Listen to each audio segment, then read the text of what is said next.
Hello everyone, my name is Trivesh and you are watching my YouTube channel. तो फिर movies और web series की help से मैं आपको बताता हूँ सेंटेंस के स्ट्रक्चर्स और क्या उनके मीनिंग्स हैं। और आज भी हम वही करने वाले हैं। तो चलिए वीडियो शुरू करते हैं। तो पहला यहाँ पे लाइन है, thanks for the lift. Normal है, सिंपल है। लिफ्ट के लिए धन्यवाद। Your car is very good. आपकी जो कार है वो बहुत अच्छी है। ठीक है। अब यहाँ ये चीज़ सीखने वाली है। यहाँ बोला है not as good as your driving, मतलब आपकी ड्राइविंग जितनी अच्छी नहीं है। तो एज गुड एज का मतलब होता है जब हम कहीं भी किसी चीज़ को कंपेयर करते हैं। जैसे मैं बोलूँ कि मेरी इंग्लिश आप जितनी अच्छी नहीं है, my English is not good as yours. ठीक है। या फिर मैं बोलूँ कि मैं इतने अच्छे से नहीं बोल सकता, I can not speak as good as you can. ठीक है। तो जब भी हम कहीं कंपेयर करते हैं कि इससे अच्छा उससे बुरा, ठीक है, तो एज गुड एज या एज बैड एज भी आ जाता है। ठीक है, कि इससे ज़्यादा बुरा, मतलब इससे बुरा अगर हम बुरे में कंपेयर करें, तो यहाँ अच्छे में कंपेयर कर रहा है कि not as good as your driving, जितनी आपकी ड्राइविंग है उतनी अच्छी नहीं है मेरी गाड़ी। ठीक है। अब यहाँ क्या बोला है, really I could not know how we got till here. अब यहाँ पे दो चीज़ सीखने वाली है, एक तो कुड का और दूसरा टिल। ठीक है। तो यहाँ पे बोला है रियली, तो रियली तो नॉर्मल हो गया, सच में। आई कुड नॉट नो, कि मुझे पता ही नहीं चल सका, मुझे पता ही नहीं चल सकता था, या फिर नहीं चल सक, पास्ट में कोई चीज़ हुई जो सकने पे आ रही है कि वो चीज़ नहीं हो सकी। ठीक है। तो मुझे पता ही नहीं चल सका कि हम यहाँ तक कैसे पहुँचे। अब हाउ वी गॉट, तो ये तो सिर्फ एक सिचुएशन चेंज है, जो गेट की ही फॉर्म आ गई है, गॉट। ठीक है। हाउ वी गॉट, कि ऐसा कैसे हो गया, क्या हो गया। हाउ वी गॉट, हम कहाँ तक, यहाँ तक आ गए, टिल। अब टिल जो है वो यहाँ तक। ठीक है, यहाँ तक टिल। तो टिल एक सीमा बताता है कि ठीक है, कि इसमें इतना पानी डालो कि ग्लास के इस लेवल तक आ जाए। So till this level. ठीक है। टिल 10:30, 10:30 बजे तक। तो ऐसे यहाँ पे बोला है how we got till here, हम यहाँ तक कैसे पहुँचे। अब ये एकदम सिंपल है, this was just my driving. ये तो बस मेरी ड्राइविंग ही थी, ये तो बस मेरी ड्राइविंग थी। दिस वॉज जस्ट, अब जस्ट जब भी इस तरह से है ना, this was just a number, ये सिर्फ एक नंबर, तो सिर्फ बस ये वो वाली फीलिंग लेकर जाता है। ठीक है। अगर जैसे मैंने किसी से कुछ लिया कि भाई थोड़ा सा मुझे ये चीज़ दो, और उसने बहुत थोड़ी सी दी थी, तो जस्ट इतनी सी, सिर्फ इतना, तो इस तरह से this was just my driving, ये तो बस मेरी ड्राइविंग थी, ये बस मेरी ड्राइविंग थी, ये सिर्फ मेरी ड्राइविंग थी। If you want to see the racer in me, अगर तुम मुझ में देखना चाहते हो एक रेसर, या फिर मतलब ये अपने अंदर छुपी हुई किसी चीज़ की बात करते हैं कि जैसे मुझे गाने का शौक है, if you want to see a singer in me, अगर तुम मेरे अंदर का सिंगर देखना चाहते हो, if you want to see the singer in me. ठीक है। इस तरह से यहाँ पे बोला हुआ है, if you want to see the racer in me, अगर आप मेरे अंदर का रेसर, या फिर आप रेसर को मुझ में देखना चाहते हो, तो रविवार को आइए। Then come on Sunday. तो यह छुपा हुआ जो अंदर का टैलेंट है उसकी बात चल रही है। If you want to see a teacher in me, अगर तुम मेरे अंदर का जो टीचर है उसको देखना चाहते हो, ठीक, तो उस तरह से है ये कि if you want to see the racer in me, अगर आप रेसर को मुझ में देखना चाहते हैं, फिर मेरे अंदर का रेसर देखना चाहते हैं। There is a big race and I will win it. अब मैंने पहले भी कई बार बताया है, जब इस तरह से देयर का काम आए ना, देयर इज़ अ बुक, तो हम किसी भी चीज़ की प्रेजेंस के बारे में बात करते हैं कि ऐसा कुछ है। और वो एक्चुअल में बिल्कुल कहाँ पे है पोजीशन, हम वो भी बोल सकते हैं। लेकिन अगर हमें बिल्कुल पोजीशन एक्यूरेट नहीं बतानी है, तो हम नॉर्मली भी बोल सकते हैं कि there is a pen in my bag. अब मेरे बैग में पेन है, कौन सी पॉकेट में है, कौन सी चैन में है, मैंने वो कुछ क्लियर नहीं किया है। तो यहाँ पे इसने बोला है there is a big race, एक बड़ी रेस है, एक बड़ी रेस होने वाली है, कुछ भी एक बड़ी रेस है, there is a big race and I will win it. अब यहाँ बंदा पूछ सकता है कि कहाँ पे है, तब वो उसको हम क्लियर कर सकते हैं। लेकिन अगर नॉर्मली बोल दिया कि there is a big race, तो बस उसने एक रेस के बारे में बता दिया है कि एक रेस है, वो होने वाली है, एक रेस है, उसका आयोजन होने वाला है, there is a big race, एक रेस है। ठीक। Hey I think I have an extra pass, मुझे लगता है कि मेरे पास एक एक्स्ट्रा पास है, अतिरिक्त पास है, मतलब एक फालतू है मेरे पास। ठीक है। सो एन क्यों लगाया है, क्योंकि एक्स्ट्रा का ई है, अब ई से पहले ए नहीं आएगा, एन आएगा। So hey I think I have an extra pass, मुझे लगता है कि मेरे पास एक एक्स्ट्रा पास है। अब यहाँ पे एक चीज़ सीखने वाली है, समझने वाली है, ध्यान से समझिए। यहाँ पे बोला है आई न्यू, मैं जानती थी। ठीक है। नो की ही फॉर्म है आई न्यू, मैं जानती थी, यू वुड श्योरली कम। अगर मैं प्रेजेंट में बोलूँ कि आई नो और मैं तब फ्यूचर के बारे में सोच रहा हूँ तो मैं विल लगा दूंगा, आई नो यू विल कम, ठीक है। लेकिन मैं पास्ट में बैठा हुआ जब फ्यूचर के बारे में सोच रहा हूँ तो वहाँ वुड आता है। ये मैंने अपनी एक पहली वाली वीडियो में भी क्लियर किया है जहाँ पे मैंने वुड का यूज़ बताया है, ठीक है। तो मैंने वहाँ पे भी क्लियर किया है कि अगर कोई भी इंसान या फिर आप पास्ट में बैठ के फ्यूचर के बारे में सोच रहे हैं, या फिर मैं प्रेजेंट में भी बता रहा हूँ कि मैं पास्ट में बैठा हुआ सोच रहा था अभी के बारे में, तो एक्चुअल में सेंटेंस तो वही है कि मैं पास्ट में बैठ के फ्यूचर के बारे में सोच रहा हूँ, तो वहाँ पे वुड लगता है, वहाँ पे विल नहीं लगाएंगे उस सिचुएशन में। तो यहाँ पे सिंपल बोला है I knew you would surely come, मुझे पता था तुम ज़रूर आओगे। श्योरली का मतलब ज़रूर। अब यहाँ पे भी एक चीज़ है सीखने वाली, यहाँ बोला है I know who you are. अब हु आर यू नहीं बोला क्योंकि हु आर यू एक क्वेश्चन होता है, लेकिन जब मैं बोल रहा हूँ कि मुझे पता है तुम कौन हो, तो ये क्वेश्चन नहीं है, ठीक है। तो यहाँ पे जब ऐसे सिचुएशन में बोलेंगे so I know who you are, अगर मैं बोलूँगा I know who are you तो वो एक क्वेश्चन लेकर जाएगा, मीनिंग जब तब भी चाहे सेम निकल जाए कि मैं जानता हूँ तुम कौन हो, लेकिन जो एक सेंस है वो अलग जाएगा, ठीक है। I don't know who are you, यहाँ पे मैं बोल सकता हूँ, लेकिन I don't know who you are ये भी गलत होगा कि मैं नहीं जानता, ठीक है। अब हु यू आर जब भी हम बोलेंगे उस सिचुएशन में है, उस सेंस में जहाँ मैं क्वेश्चन नहीं पूछ रहा हूँ। सो आई नो मैं जानती हूँ, हु यू आर तुम कौन हो। अब यहाँ पे इसका फ्रेंड है, नॉर्मली इसने बोला है आदित्य प्लीज़, ठीक है। यहाँ पे इसका सिर्फ फ्रेंड है, यहाँ पे कोई बताने वाली कुछ चीज़ नहीं है। अब यहाँ पे भी है एक चीज़ सीखने वाली कि अगर आप बिल्कुल ग्रामेटिकल लेंगे तो कंफ्यूज हो सकते हैं। You are so beautiful in race costume, कि तुम रेस के इस कॉस्ट्यूम में, रेस पोशाक में बहुत सुंदर हो। मैंने इसको जानबूझ के हिंदी में चेंज नहीं किया है, ठीक है, ताकि मैं समझा सकूँ। अब नॉर्मली हम इसको बोल सकते हैं you are very beautiful when you are angry, you are very beautiful in this room, ठीक है। तो मतलब सेंस इसका ग्रामेटिकली तो बिल्कुल अलग जाएगा कि तुम इस रेस की पोशाक में, रेस के कॉस्ट्यूम में बहुत सुंदर हो, लेकिन मीनिंग का वही जाता है कि बहुत सुंदर लग रहे हो। अगर मुझे बोलना हो you are very beautiful in sari, कि तुम साड़ी में बहुत सुंदर लग रही हो, ठीक है, तो सुंदर हो का जो सेंस जा रहा है ये वही है कि सुंदर लग रही हो।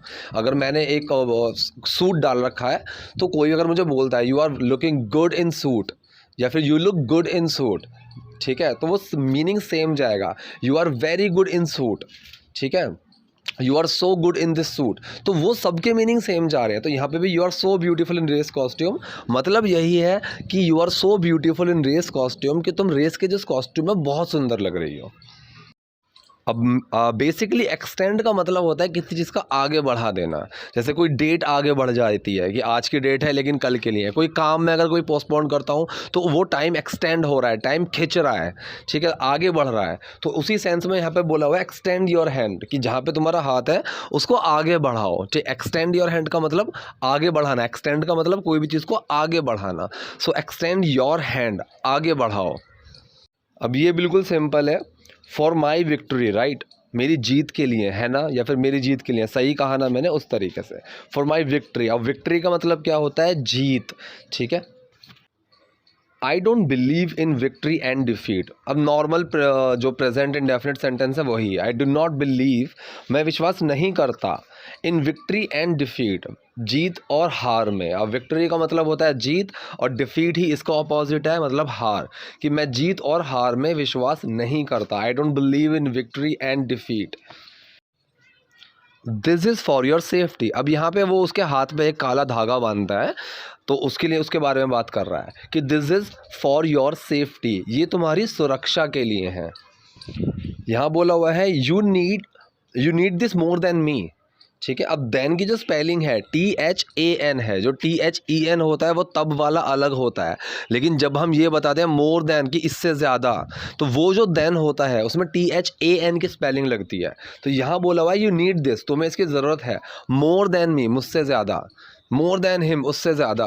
जैसे बोल देते हैं नॉर्मली, आपने सुना, मूवीज़ में भी सुना होगा, I love you more than you do, कि मैं तुमसे ज़्यादा प्यार करता हूँ, जितना तुम करती हो मैं उससे ज़्यादा प्यार करता हूँ। सो वो जो देन होता है, मोर देन, तो THAN, वो लेस देन भी होता है कि कम ज़रूरत है, ठीक है, कि कम है, लेस देन। अब मोर देन का मतलब इससे ज़्यादा, लेस देन का मतलब इससे कम, ठीक, लेकिन उसमें देन की स्पेलिंग THAN लगेगी। अब ये सेंटेंस मैंने कई बार बोला भी है और कई बार बताया भी है। I know you are going to win. अब उस गोइंग टू का मतलब होता है कोई चीज़ होने वाली है, कोई चीज़ करने वाला हूँ। I am going to teach you, मैं तुम्हें पढ़ाने वाला हूँ, ठीक है। So I know you are going to win, मुझे पता है तुम जीतने वाली हो।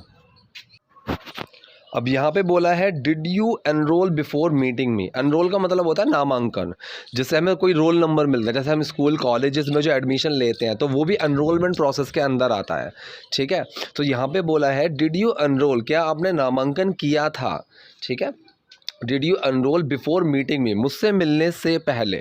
तो मतलब इस लड़के ने भी इसी रेस में पार्टिसिपेट किया है, तो रेस में पार्टिसिपेट करने के लिए अब नामांकन करना ज़रूरी है, एनरोलमेंट होना ज़रूरी है। तो ये लड़की वही पूछ रही है कि आपने मुझसे मिलने से पहले नामांकन किया था, did you enrol before meeting me, और did you decide it after meeting में। अब और का मतलब या आपने मुझसे मिलने के बाद इसका फ़ैसला किया, और did you decide it after meeting me, तो क्या आपने फ़ैसला किया था आफ्टर मीटिंग मी, मुझसे मिलने के बाद। नॉर्मल यहाँ पे पास्ट इंडेफिनिट सेंटेंस से गया है डिड यू डिसाइड, तुमने फैसला किया था, डिड यू डिसाइड इट, तुमने इसका फैसला किया था आफ्टर मीटिंग मी, मुझसे मिलने के बाद। बिफोर मीटिंग यू, आपसे मिलने से पहले। बाय द वे, अब बाय द वे का मतलब होता है वैसे। माई नेम इज़ रंश, मेरा नाम रंश है। आई जस्ट जॉइंट वुडस्टॉक, अब जस्ट का मतलब बस, ठीक है। आई जस्ट, अभी, इसमें जस्ट का मतलब आ रहा है अभी, ठीक है। So I just joined Woodstock, Woodstock क्या है, कॉलेज का नाम है, ठीक है। मैं सिर्फ वुडस्टॉक में शामिल हुआ। अब यहाँ पे मैंने इस चीज़ को जानबूझ के चेंज नहीं किया ताकि आपको समझ में आ सके सेंस क्या बन रहा है। अब यहाँ पे जस्ट का मतलब सिर्फ वाला नहीं आएगा, ठीक है। ये जो मैंने ट्रांसलेट लिखा हुआ है ये मैंने जान के यहाँ पे गलत लिखा है ताकि आपको समझ में आए कि हमेशा वर्ड टू वर्ड नहीं होता है। आई जस्ट जॉइन वुडस्टॉक, मैंने अभी या फिर मैंने फ़िलहाल में ही वुडस्टॉक जो कॉलेज का नाम है उसको ज्वाइन किया। अब आपको समझना होगा, अगर मैं एक से ज़्यादा कॉलेज ज्वाइन कर सकता हूँ और मेरे सामने 3-4 ऑप्शन है और तब मुझसे कोई पूछे कि तुमने कौन कौन से कॉलेज ज्वाइन किए, तब अगर मैं बोलूँ आई जस्ट ज्वाइन वुडस्टॉक, तो वहाँ पे सेंस जाएगा कि मैंने सिर्फ वुडस्टॉक कॉलेज ही ज्वाइन किया, ठीक है। लेकिन कॉमन सी बात है कि मैं एक ही कॉलेज ज्वाइन कर सकता हूँ एक बार में। अगर मैं यहाँ बोल रहा हूँ आई जस्ट ज्वाइन वुडस्टॉक, तो इसका मतलब है मैंने हाल ही में, मैंने अभी रिसेंटली ही वुडस्टॉक को ज्वाइन किया। तो ये दो चीज़ आपको समझनी होंगी, वरना जस्ट में कंफ्यूज हो सकते हैं कि कहाँ लगाना है और कहाँ नहीं लगाना है। This is also before meeting you, ये भी आपसे मिलने से पहले ही, ठीक है। मतलब कि कॉलेज को ज्वाइन करने वाली बात के ऊपर ये बोल रहा है कि मैंने कॉलेज भी आपसे मिलने से पहले ही ज्वाइन किया था। तो सिंपल है, this is also before meeting you, ये भी आपसे मिलने से पहले। अब सिंपल सेंटेंस है, I didn't want to break your heart, कि मैं आपका दिल नहीं तोड़ना चाहता था। अब ये डिडंट है तो पास्ट की बात चल रही है, तो I didn't want to break your heart, मैं आपका दिल नहीं तोड़ना चाहता था, ठीक है। तो ये चाहता था कि आया, लेकिन पूरा सेंटेंस ये बनेगा, मैं आपका दिल नहीं तोड़ना चाहता था, I didn't want to break your heart. अब यहाँ पर भी चीज़ सीखने वाली है। I still say that you are the best racer, still का मतलब है अभी भी, इसके बावजूद भी। तो स्टिल में वो सब चीज़ें आती हैं कि यू आर स्टिल वेटिंग, तुम अभी भी इंतज़ार कर रहे हो। तो यहाँ पे बोल रहा है आई स्टिल से, मैं अभी भी कहता हूँ। तो नॉर्मल प्रेजेंट इंडेफिनिट सेंटेंस है। आई स्टिल से, मैं अभी भी कहता हूँ, दैट कि you are the best racer, आप सबसे अच्छी रेसर हैं। बिलीव मी, मेरा भरोसा करो या मुझ पे विश्वास करो। द डे जिस दिन, ठीक है। When you are close to me, जिस दिन आप मेरे करीब होंगे, या फिर जिस दिन जब आप मेरे करीब हैं, ठीक है। तो इस जो मीनिंग जा रहा है वो ये है, द डे, उस दिन। When you are close to me, जब आप मेरे करीब हैं। तो पूरा मीनिंग क्या है, जिस दिन आप मेरे करीब होंगे। The day when you are close to me, the day when we meet, कि जिस दिन हम मिलते हैं, जिस दिन हम मिलेंगे। The day when we are not friends, कि जिस दिन हम दोस्त नहीं होंगे। So the day when you are close to me, जिस दिन आप मेरे करीब होंगी। यू वोंट फील सॉरी, अब फील सॉरी का मतलब क्या होता है, दुख होना। जैसे हम बोलते हैं ना, आई एम सॉरी, कि भाई मुझे दुख हुआ इस चीज़ का। So you will not, won't क्या है, विल नॉट, कि ही शॉर्ट में लिखा हुआ है वोंट, ठीक है। You will not feel sorry, तुम्हें बुरा नहीं लगेगा या फिर तुम्हें अफसोस नहीं होगा। You will not feel sorry, किस चीज़ के लिए, फॉर लूजिंग दिस रेस, ठीक है, इस रेस को हारने के लिए, इस रेस को हारने का, तो आपको इस चीज़ का दुख नहीं होगा। सो मोस्टली ऐसे सिचुएशन में आपको फॉर के आगे जो एक्शन होगा उसमें आईएनजी मिलेगी ही मिलेगी। ठीक है, don't feel bad for hurting him. ठीक है, बुरा मत फील करो उसको दुख पहुंचाने का। ठीक है, don't feel sad for losing this game. बुरा मत फील करो इस गेम को हारने का। तो यहाँ पे भी यही बोला गया है, you will not feel sorry, आपको अफसोस नहीं होगा फॉर लूजिंग दिस रेस, इस रेस को हारने का, या फिर इस रेस को हारने के लिए आपको बुरा फील नहीं होगा। अब यहाँ बोला गया है तो व्हाट इज़ दैट, क्या है वो, by which I won't feel sorry, जिससे मुझे बुरा नहीं लगेगा, फॉर लूजिंग दिस रेस, इस रेस को हारने का। तो पूरा सेंस क्या बना, तो वह क्या है जिसके द्वारा मुझे इस रेस को खोने का दुख नहीं होगा। तोड़ के समझिए, व्हाट इज़ दैट, ऐसा क्या है, वो चीज़ क्या है, बाय विच, जिससे, आई वोंट फील सॉरी, मुझे दुख नहीं होगा फॉर लूजिंग दिस रेस, इस रेस को हारने का। ठीक है, तो ऐसा क्या है, ऐसा कौन है। जब ऐसी सिचुएशंस आती हैं तो वहाँ पे बाय विच, बाय होम, इस तरह से ही सेंटेंस स्टार्ट होता है। मैं कोशिश करूँगा इसके ऊपर अलग से कभी वीडियो बनाने की, इस पूरे सेंटेंस के ऊपर, मतलब इस स्ट्रक्चर के ऊपर। और बाकी अगर आपको कोई डाउट है, कोई कन्फ्यूजन है, तो कमेंट बॉक्स में जाइए, मुझसे पूछिए। इसके अलावा अगर आपको कोई ग्रामेटिकल डाउट है, कोई कन्फ्यूजन है, that also you can ask me in comment section. If I really find that interesting, I will definitely make video on that topic as well. Till then stay tuned. नए हैं तो subscribe कीजिए, like कीजिएगा। Thank you.